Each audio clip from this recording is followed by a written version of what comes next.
الحمدللہ وحدہ لا شریک لہ والصلاۃ والسلام علی من لا نبی بعدہ۔ دوسرا پارہ، اس میں سب سے پہلے تحویل قبلہ کو بیان کیا ہے۔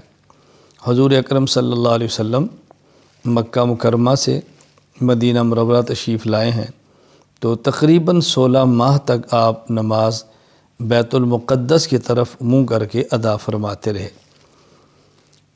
حکم آ گیا کہ قبلہ تبدیل ہو گیا ہے، تو حضور اکرم صلی اللہ علیہ وسلم نے پھر بیت المقدس کی بجائے کعبہ کی طرف منہ کر کے نماز ادا فرمانی شروع کر دی۔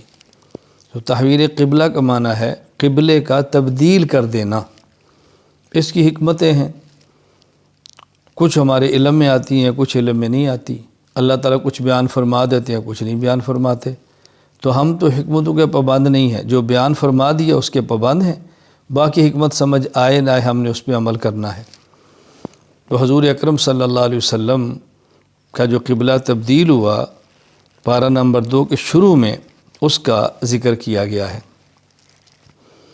پھر اس پارے میں بہت سارے احکام اللہ تعالیٰ نے تفصیل کے ساتھ بیان فرمائے ہیں۔ مثلا ایک تو قصاص کا مسئلہ بیان کیا ہے، اور اگر قصاص کے مسئلے پر عمل درآمد ہو، آپ یقین فرمائیں قتل ناحق کے دروازے بند ہو جائیں۔ نمبر 2، وصیت کا مسئلہ بیان کیا ہے۔ اگر وصیت پر عمل کر لیا جائے اور وصیت کو سمجھ لیا جائے تو بہت بڑا ایک خاندان کا مسئلہ حل ہو جاتا ہے۔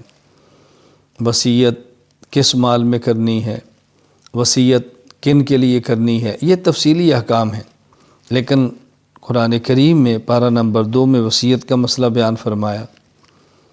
نمبر 3، جہاد کا مسئلہ بیان کیا۔ یہ بات ذہن نشین فرما دیں، فرما لیں کہ شریعت کی اصطلاح میں، شریعت کی زبان میں جہاد نام ہے قتال فی سبیل اللہ کا۔ اگر کسی اور حکم شرعی پر لفظ جہاد کا استعمال ہوا ہے تو وہ لغت کے اعتبار سے ہے، شریعت کی اصطلاح نہیں ہے۔ اللہ تعالیٰ نے مجاہدین کو دیگر تمام اعمال کرنے والوں پر فضیلت عطا فرمائی ہے۔ جہاد شریعت کا بہت اہم مسئلہ ہے، تو جہاد اور قتال کو بیان فرمایا۔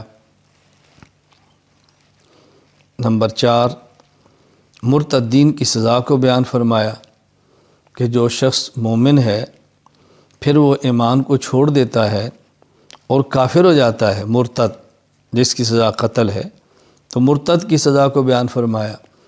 یہ بات ذہن نشین فرما لیں کہ مرتد کو سزا دینا یہ ہر آدمی کے اختیار میں نہیں ہے کہ جس کا جی سے اٹھ کے مرتد کو گولی مار دے یا قتل کر دے۔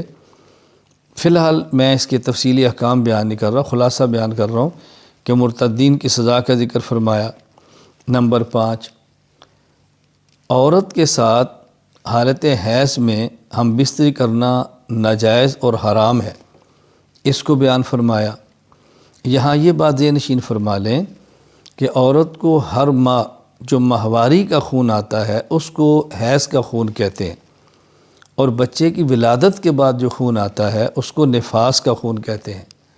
قرآن کریم میں حالت حیض میں بیوی کے ساتھ ہم بستر ہونے کو منع فرمایا، اور قرآن کریم میں حالت نفاس میں عورت کے ساتھ ہم بستر ہونے کو منع فرمانا اس کا ذکر نہیں ہے، لیکن وہ بھی اسی طرح حرام اور ناجائز ہے۔ اس کا ذکر احادیث میں الگ، اور اس کا ذکر قرآن کریم میں اس حکم پر قیاس کریں تو سمجھ آ جاتا ہے۔ اس لیے کہ قرآن کریم نے حالت حیض میں عورت کے ساتھ ہم بستری کرنے کو منع فرمایا، اور بنیادی وجہ بیان فرمائی ہوا اذن، یہ گندگی کے دن ہیں، نجاست کے دن ہیں، تو اس سے بچنا چاہیے۔ تو یہی اذن یعنی غلاظت اور نجاست جس طرح حالت حیض میں ہے اسی طرح حالت نفاس کے اندر بھی ہے، تو وہاں بھی بچنا ضروری ہے۔ تو حیض کی حالت میں عورت سے ہم بستری کرنا جائز نہیں ہے، اس سے منع فرمایا۔